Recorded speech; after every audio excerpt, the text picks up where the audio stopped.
This podcast will speak to many wonderful people about how they became the incredible story that they are. We are celebrating all levels, all industries, and all of the steps that come on the journey to get there.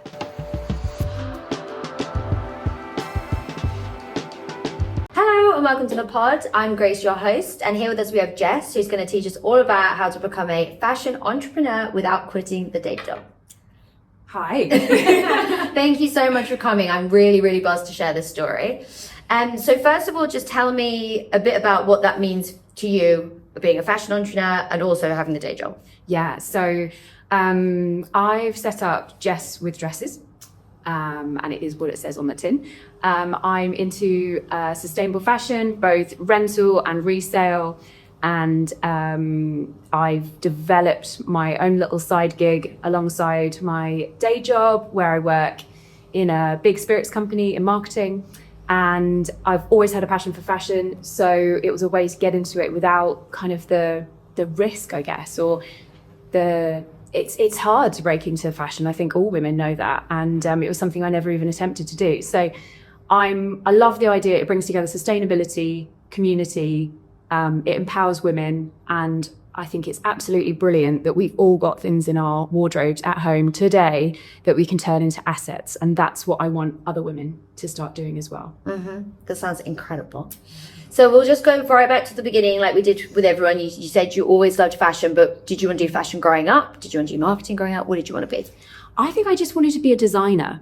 So I would flip across everything. I remember my sister and I sitting up late when we're far too young to be doing it, but like on a Sunday night to watch the Oscars.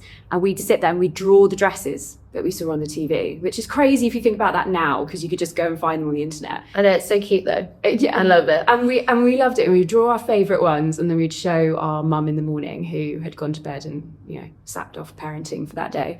And I would pretend in the mirror that I was I'm going to show my age, that I was Tony Hart, who did an art show with like morph and stuff. And I would practice in the mirror about running an art program. But I realized, I wasn't incredibly talented at art. I was all right, I got by. But I didn't think I was ever good enough to be able to do anything like that. So when I realized that actually the things that I was good at school were like maths and science and all the STEM subjects. So I think as I got older, I was trying to explore, well, how could I use what I can do, and that I think is, I guess, better than other people. What are your skills, and apply the design element. So I think when I was a young teenager, I decided I wanted to be a Formula One car designer. Mm-hmm. Loved F1, was a bit obsessed with it. And I think as I got older as a teenager, I was like, well, maybe graphic design. It's when you kind of learn what these things are. I don't think even when we're at school and we're supposed to choose what we go off and study, I don't think anyone really knows what options are out there. So I think I knew I wanted to design, and I wanted it to be something that you could see or that you could hold. Mm-hmm. I love that. And so you, from that dream, how did you carry on and go get into marketing of spirits, and bridge the gap for me? Yeah, sure. Well, you asked what I wanted to be, but I think the real answer to that question as a teenager was probably I wanted to be what other people told me I should be. Mm-hmm. Which I feel like I hear a lot from this. Everyone's always like, what's going to make you money? You should be a solicitor, you should be a doctor. All that stuff. All the classic educational tropes, and a very, how do we say it? A very, I don't want to use the word supportive father. I wouldn't say the word supportive. I had very high expectations. Right. And I don't think he would mind me saying that, but he was like that the typical parent that you came home and you said I got a 99 on the test, and he goes, well, what happened to that extra point? Yeah. And you're like, can we focus on the good? Okay. Yeah. And I think I really got caught up with, and it probably was my dad. My mum, she sadly passed away about 10 years ago now, but she was more artistic. She was more creative. She was a bit more buzzy, as I like to say. Yeah. And but I think I was trying to impress my dad fundamentally. And at school, I was great at maths. I loved maths. I found it very satisfying that there was always an answer. Mm-hmm. And I went and did STEM subject. I actually realised you could get sponsorship if you were female and you wanted to go into those types of studies. So yeah, I was motivated by cash. I was like, what? Okay, well, they're going to go pay for me to do something that I can do. That sounds like I should do that rather than English literature. I'm very much disappointed. A very, very good teacher that I had, my English lit teacher, Ms. Sharp, she would say, you're my best student and you're an absolute, you're disrespecting me because you're not going to university to study. Yeah. And I was like,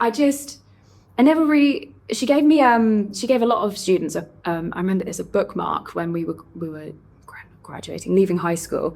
And for me, she gave me a dolphin and she wrote, you're at home when you're jumping in the air and when you're in the water. And she explained it that I had this balance of the science and the arts. And she was like, that's rare. It is rare. And you should try and make the most of that. Yeah. So I got a spot. I did get a sponsorship. I had a great DT teacher at school. And I went off to do engineering at university. Engineering? Yeah, Wow. I know. Is that one of the things you look back at and you're like, how did that happen? How did that happen? Yeah. But thankfully, you could do something in your first year. You basically had like a typical year that everybody did. And in your second year, you could be more specific. So I had a little bit of wriggle room. And in my second year, I wriggled towards product design. So I got back to this idea of designing things that you can hold. You still needed sort of the maths and physics of it all, but yes, you could draw. We did computer-aided design, and I really, really enjoyed that. And I went and did a summer with the business that sponsored me as a 3D metal packaging designer, which was so glamorous. And I loved it. And I did a year in industry between my second and third year. I think more universities should do that. I think it really gives you a taste of what the working world's like, even if you don't want to be an engineer or whatever.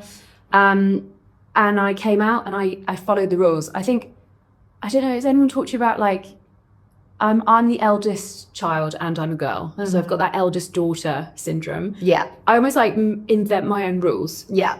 That makes sense. I did it when I was a kid. When boys would ask me out and I was far too shy and nervous and didn't want to go anywhere near them at 13 years old, I'd make up rules that my mum and dad wouldn't let me have a boyfriend. Yeah. Just to like keep them at bay and to keep my kind of, I loved having like rules. securing yourself. And it's like, you're not saying I don't want it. It's like, there's a rule that's outside of my control. So sorry. It's not my choice. Yeah, exactly. And so I followed the rules. Like you study something at university and you should go on to have a job in that. And it was all self-inflicted. And I ended up in a supply chain graduate scheme for a really big, like, what do you call, personal care and pharmaceutical company. I was shipped out to France with 2 weeks notice. I can't speak French now. I couldn't speak French then. And I went to the middle of nowhere and worked in a factory, again in a packaging department. So I think packaging was kind of this red thread that kind of kept me running through everything that I did. I absolutely hated it. So I had to wear like a lab coat and steel cap boots. And I was like, what am I doing? And I lasted it out 6 months. Again, I've got my dad's voice in my head going, oh, you have to have at least 18 months job. You can't use it. People will judge you. But I was so unhappy. I couldn't make friends because I couldn't speak to them in the bar. I could talk to the people on the factory floor about what's going on, but I couldn't make friends locally. So I bit the bullet and it was a hard choice to make. I felt like I was quitting and I came back with a job to go to, but a maternity cover. Again, I think my father was like, "Ooh, it's not very safe. It's not very secure. It's only a cover." And I was like, "Well, it's a 1-year job interview, actually." Nice. So if I left it there, I could stay. So it was about packaging that took me into it. I worked for a biscuit company. I was a project manager, and I got to get products to market on behalf of. They were a supplier of Marks and Spencer. So I got to play with one of the biggest brands in the UK. I remember someone telling me at the time that Marks and Spencer was bigger than Coca-Cola in the UK as a brand. So I felt quite privileged to be able to work on a great brand within a biscuit company. So I was there trying to work out how to design new biscuit tins and what biscuits would go inside for Christmas. And so that got me into consumer goods. And from there, I went into some marketing work. Someone gave me a job title on paper as a project manager. And I just just blurred those edges enough and added value where I was also interested, and became, I often describe it as the person on that episode of The Apprentice when they go in and they pitch a new product to the retailer and they sit there in a line looking very unimpressed. I was that person, stood up trying to encourage my Spencer to take a new biscuit or a new popcorn or something, all these kind of snacks that I worked on. It sounds like fun. I loved it. I was in my element, and when they said yes, the feeling was great. Yeah. So that product design element came through, and I think I realised you don't have to make something out of plastic, or you can I guess the engineering of food and snacks is actually the same processes, just different materials that go into it. So I took those kind of technical skills that I'd learned, applied them to what I was working in food, and got to satisfy that art and science kind of balance. You really got an amazing mix there. Oh, she's impressive. Yeah, and none of it includes fashion so far, right? Yeah, exactly. So I'm really excited for how we're going to get up to that as well. It's like you kind of attending to all those needs, which I think is so lovely, because it's actually quite rare you can do that in a job, I think, when you've got so many interests and so many passions and you're good at so many things. Which you are, and it's good fun, but I really want everyone to hear about the fashion. Yeah, let's hear about fashion. So I guess I think this came about because, when was it? It was about 3 years ago. So my friends and I were in our early 30s. A lot of weddings got cancelled, postponed because of COVID, and there were just a ton of weddings going on.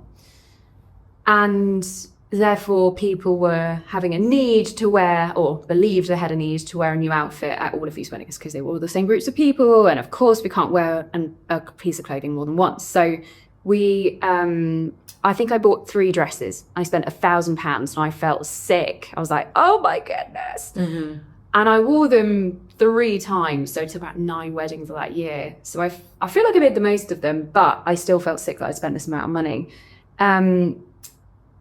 And a friend of mine was getting married, and she had all these amazing white outfits for all those around the wedding events. And I was like, how do you have such a great white wardrobe? Not even just a great wardrobe, a white one. And she told me she'd rented them all. And she's like, you should do it. You've got great dresses. You've always been into fashion. Give it a go. And I was like, I have read about it. I've just never taken that plunge. And I think that happened, and then at the same time, I always have to start with, I'm very healthy now. Very healthy now. In fact, have a scan next week, so I'm sure that will be fine. But I was diagnosed with stage 3 cervical cancer in 2020, the same day that WHO declared the pandemic. Same day that I got the keys to my first house with my now husband. So it was a big day. Huge day. You don't get bigger than that. No, it was big. I remember lying on the floor in like a ray of sunshine through the window and just like having a moment whilst he maybe left the house to go get some boxes. And I couldn't process all of that going on. And I think I mentioned that because the treatment I had to go through during COVID, which was horrific, I was leaving the house every day whilst everyone was inside during that first lockdown. But I used fashion as a way. Fashion was my way of survival, I think, during that time period. You had to cover yourself up and enter these clinical hospitals and meet people you've never met before and hope they'll save your life. And that's how I felt. And I decided, I adopted this mantra called I was like, I'm going to be fiercely charming. And I was like, I like the fierce because, I want to be assertive. I want to ask for the help I need from these medical teams. And the charming because if you like me, you're going to want to save my life. Surely. Oh, I love that. And I would, I'd get dropped off by my husband, who wasn't allowed to come in, of course. And I would try and skip and have energy down that corridor. Life sucked right then, especially for people working, doctors, nurses, everybody who was working in those critical key worker jobs. And I'd try, and I'd wear the brightest colours, I'd wear skirts, I'd wear, I'd wear lipstick before masks were actually introduced. And I would try to be memorable. And I just thought that actually the color, and people could see me from afar, even if you're at a distance and couldn't see me maybe smiling, you can see that I'm bright and I want to live. So come on, help me do it. What an amazing outlook in such an awful situation. And I think, like, I told my best friend Leah about it before I came, because I was like, I love that. I try and think, I'm like, I want to feel better because I look better. And like, I think that it's an important thing, and it's something that you have control over, and it seems like a little thing, but it does change the way you feel. So the fact that you've done that so that other people can see that you want to live honestly makes me like emotional, because I just think it's such a wonderful way to think. And you would have brightened people's days, because it was hard. People couldn't take people in. Your husband couldn't come with you. And I think to see someone making that effort in such a really, really hard time is very powerful in itself.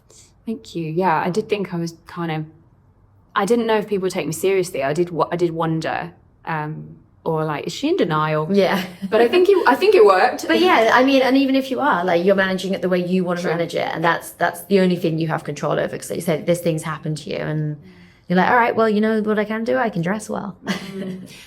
Yeah, and I think the other thing that I guess happened in that time, and this is why I think led me to, I always call it like birthing a business.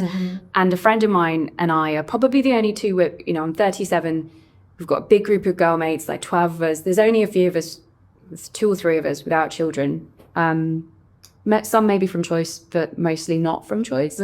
And the treatment took my fertility.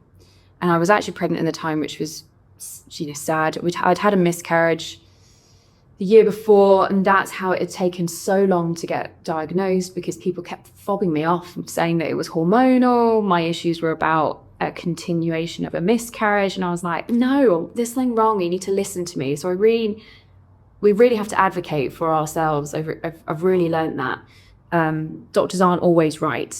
We know ourselves better, so always trust in your instinct.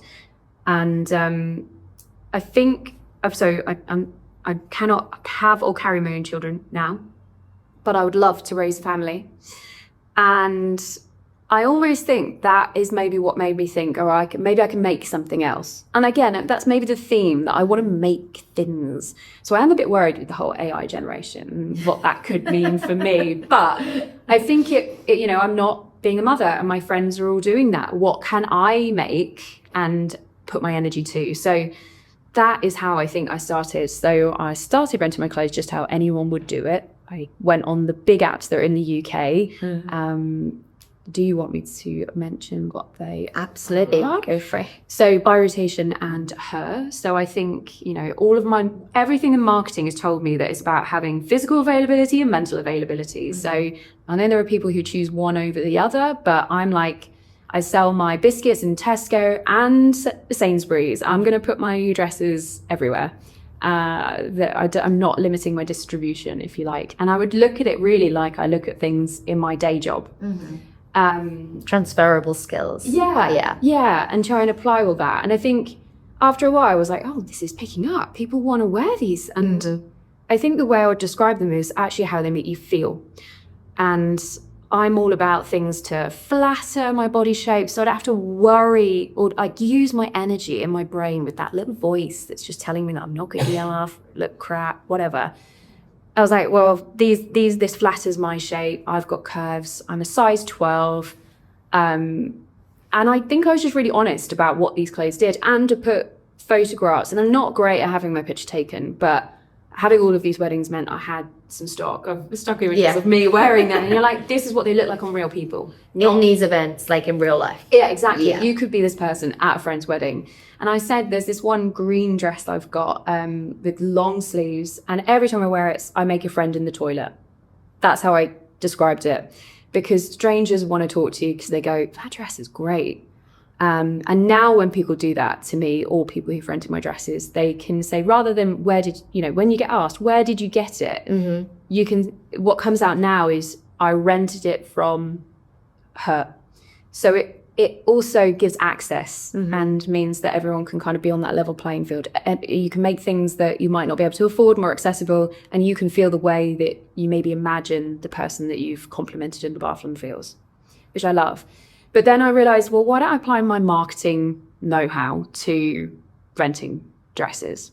So I don't know, I sat around and I was like, dresses, Jess dresses, Jess with dresses. I think that says what it does. Set up a little Instagram account. I'm no way a content creator, but my sister, super proud of her. She works for YouTube over in New York, and she was one of the original YouTubers in the noughties. She's very, very creative, great comedy timing, and probably also a little bit in the right place at the right time in the noughties. But she still works in social, so she gave me a few tips.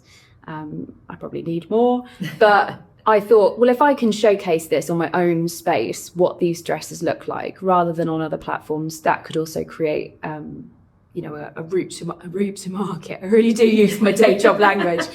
And that's how that started. And I guess I just played on building a brand. Yeah. And I didn't have to answer to anyone. That's nice. Oh, I loved it. I think it's so nice to see as well, like what you can take from your day job and put into the side hustle whilst simultaneously doing both. You might be like, oh yeah, I don't work in fashion, so I can't do anything in fashion. You're like, hang on, there is stuff you can take from that role and put it in and make that success. So I think that's really great to see. There's always something you can use or transfer over, you know? And I think that's where I think businesses should go in general, whether you're a big business or a startup.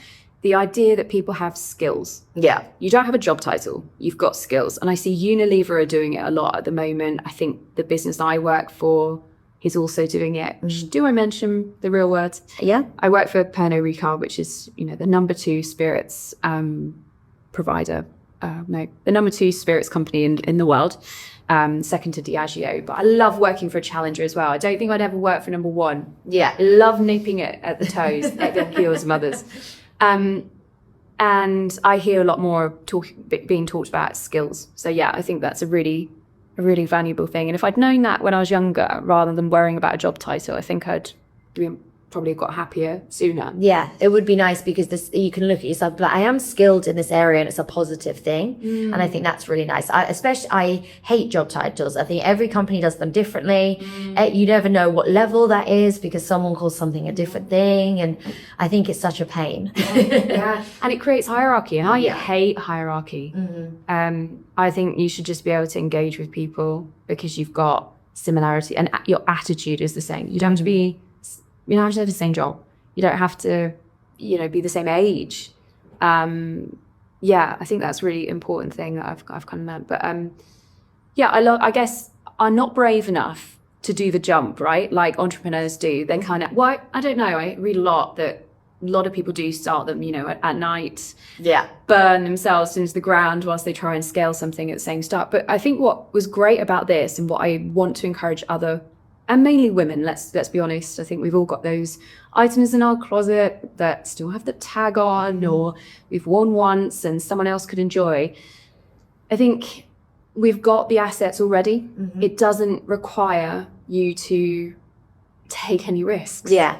Or get investment for something. Like you have it sitting there. Yeah. And I didn't realise I'd talk about my dad so much, but I talked to him about it and he was like, there are very few businesses that don't require upfront capital. Absolutely. Yeah, it's so true. And I'm leveraging platforms, of course, but, Amazon Marketplace does that. There's Etsy. There are loads of platforms that create the opportunity for individuals to create their own business. So that's I guess, what I'm doing because I don't see myself creating my own rental platform. I think the implications of that would be just not worth my while. But what I have created, I've met an absolutely wonderful fellow lender called Kelly. She's absolutely brilliant. We kind of cover a range of sizes because she's a bit smaller than me. So if we find someone and they want something else, we can kind of move each other between. But we've set up a thing called the Lender Collective.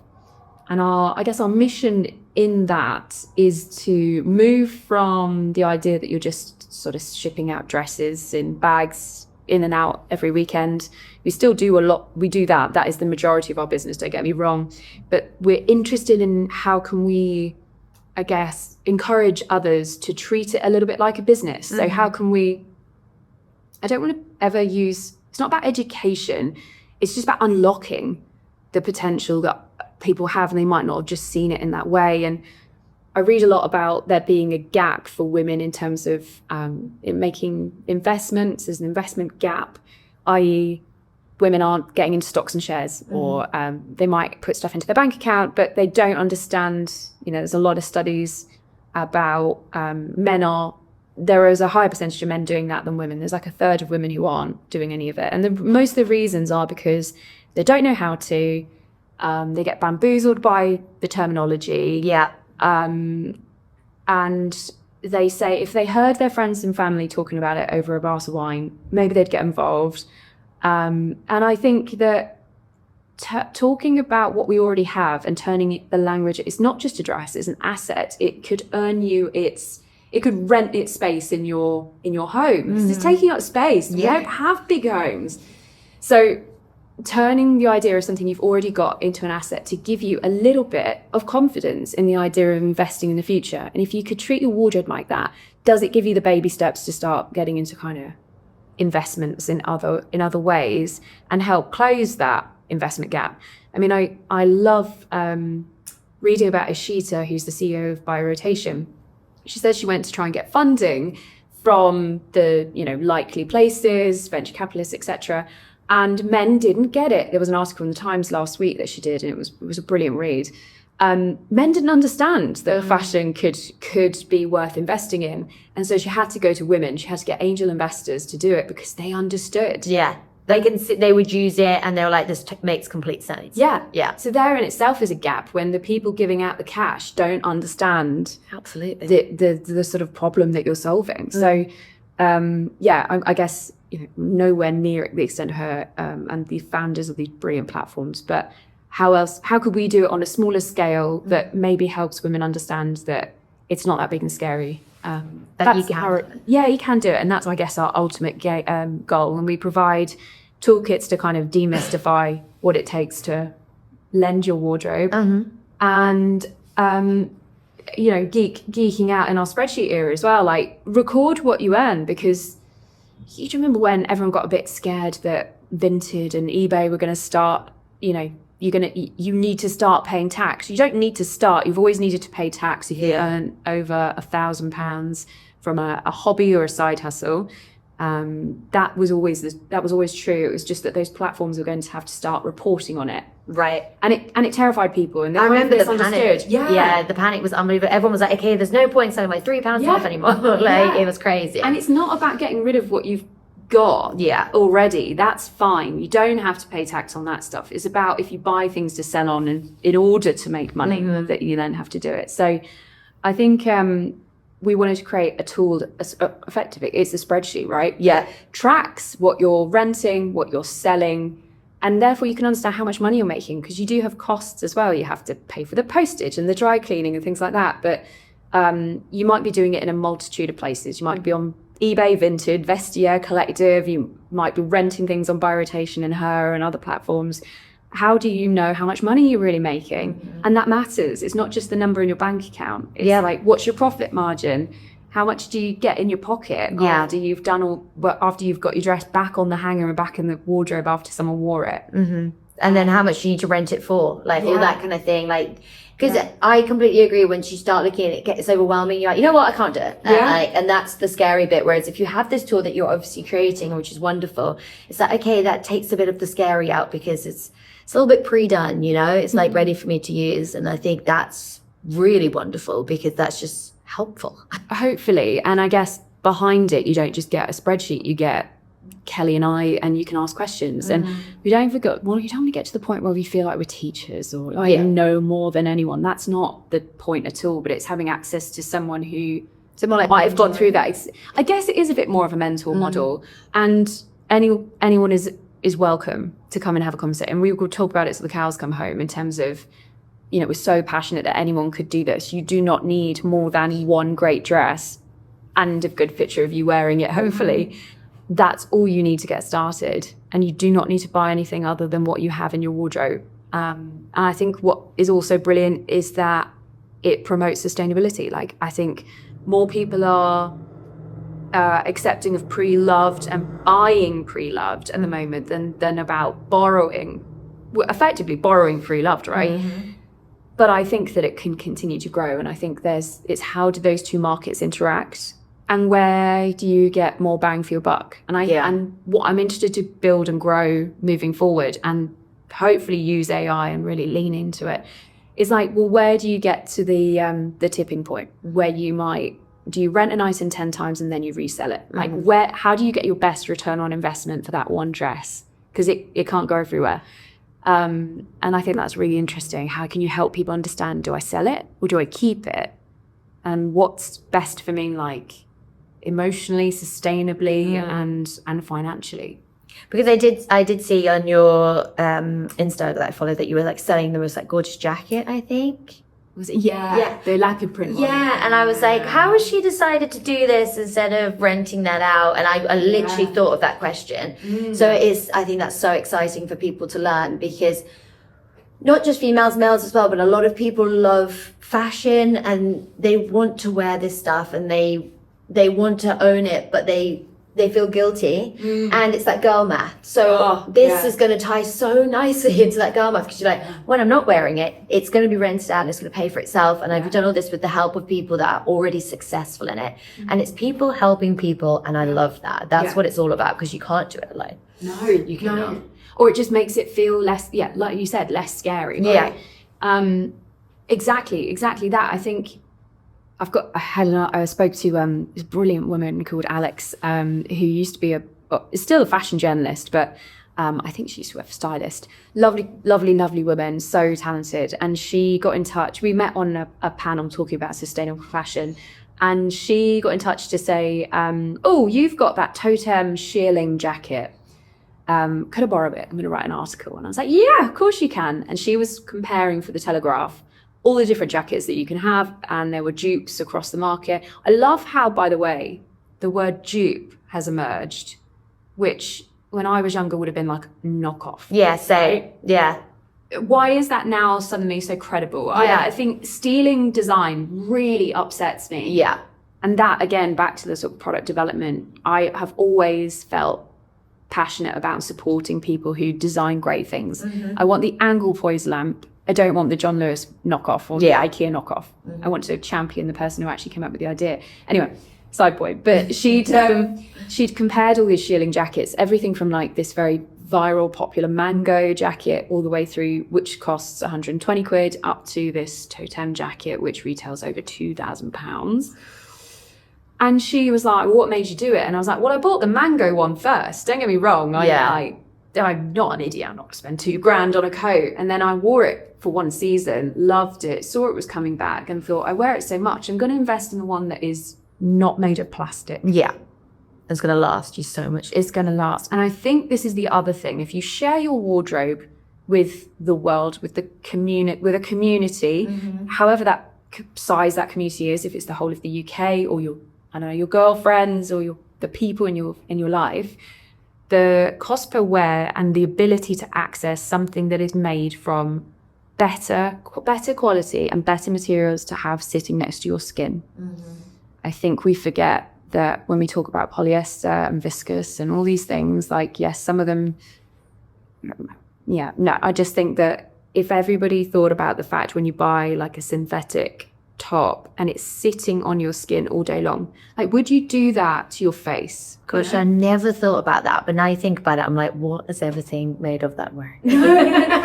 But I know what you mean, because it's taking care of your skin, and it's like taking care of your body. You've only got one, and it's like, I really do believe the best investment is on yourself. I really do. So that also does come with your clothes as well, and that's actually quite a nice thing to think about, like what are you going to take care of your skin with that's like this material. And I think it can therefore, so I'm not in any way validating the fact that a coat costs £2,000. That is insane, but I did do it because it was an investment choice.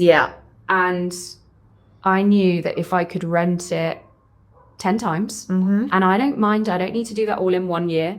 I'm going to have that jacket forever. It would pay for itself. So I've made 50% back made it back. It's cost me half now, which is great. And it will continue to be able to bring an income, a kind of passive income.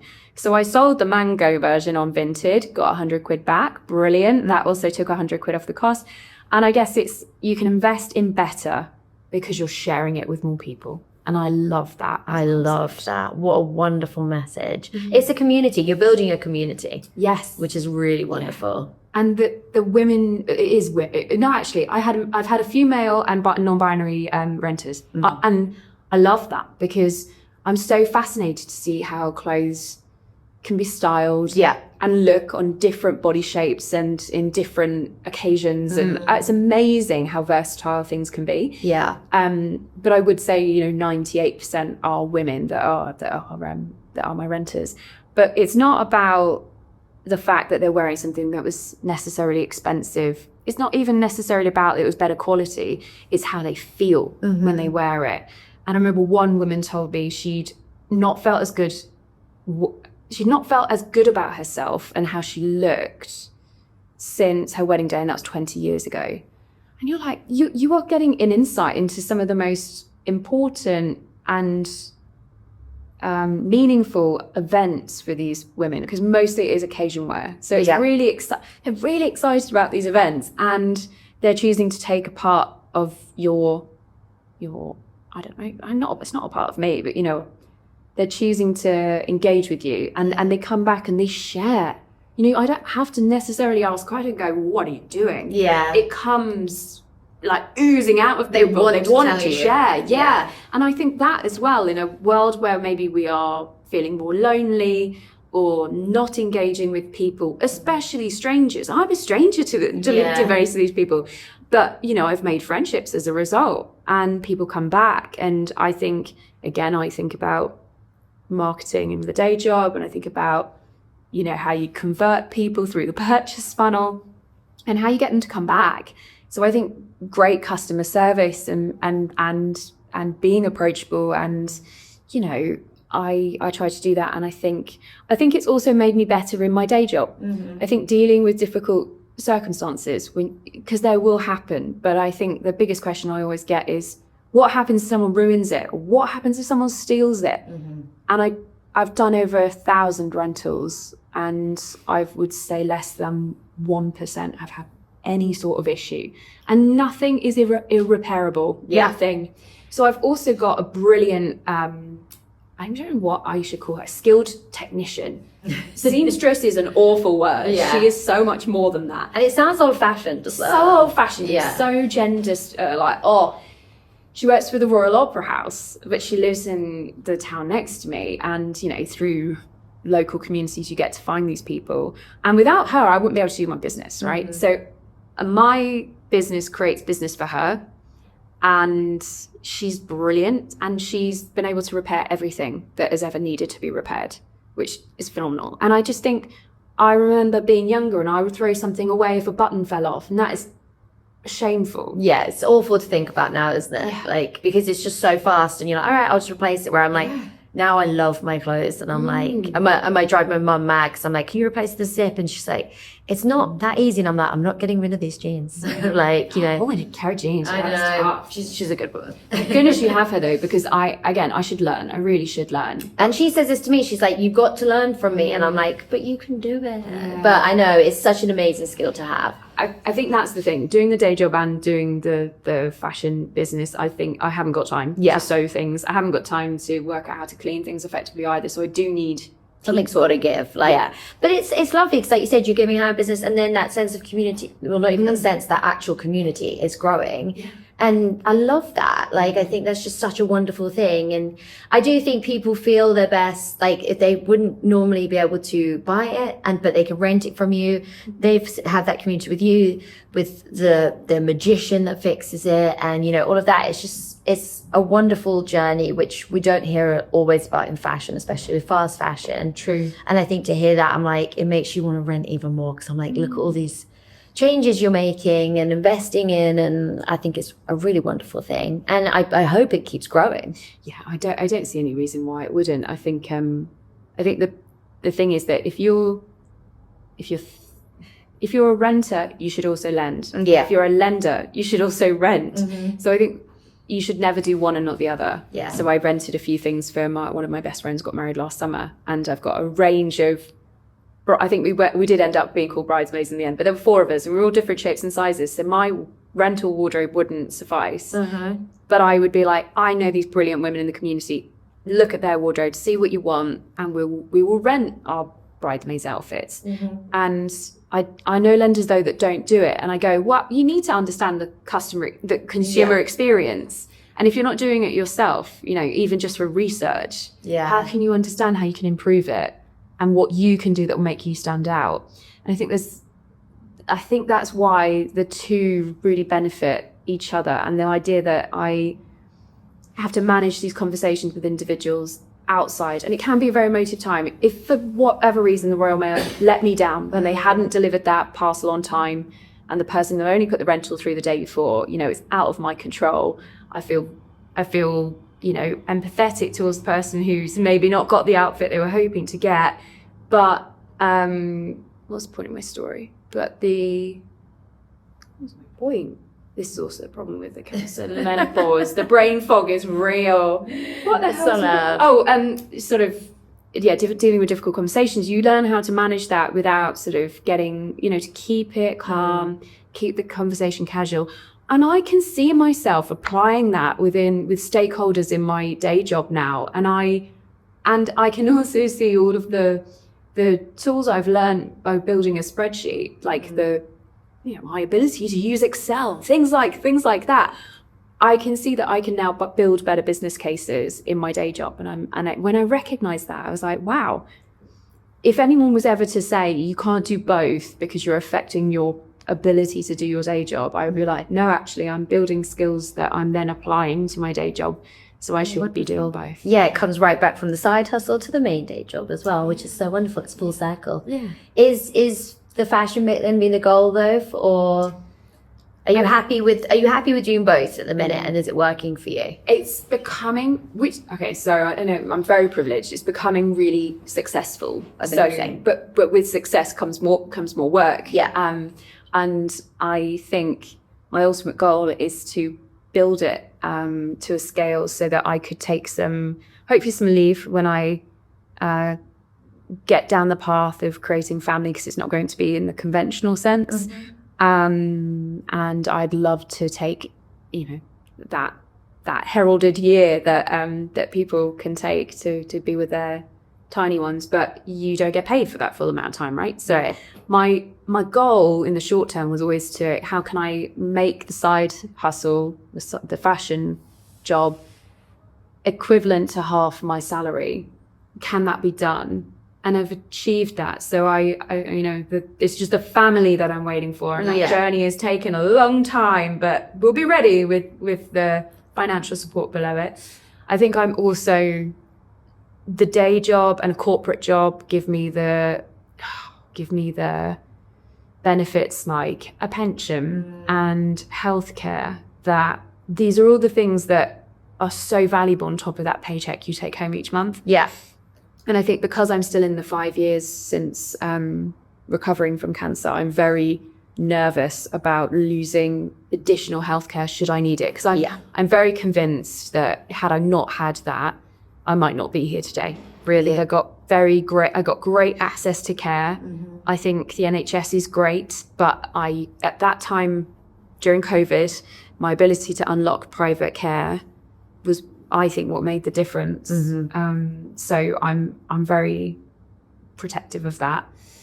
And more aware than other people, I think, of how much those benefits bring. Yeah. So ultimately, though, if it could, I would love that. And like I said, my mum passed away, but I never saw my mum happier than when I was a teenager and my dad gave her, like, she had an okay job in a school and in the treasury department. And my dad was like, do you know what? Here's some money. You don't have to give me this money back. This is such a male way of doing it, by the way. But anyway, it was the push my mother needed. I don't expect you to pay the money back. Go, have a go, build a business, because she had a plan. and see what happens. And she made a successful business, and her business now lives on. It's lived for 10 years longer than she has. Wow. Which I love. And it's, for me, I see it as her legacy. Thank you so much for watching. Please make sure that you like and subscribe so we can continue to make these and keep teaching people how to become A. Thank you.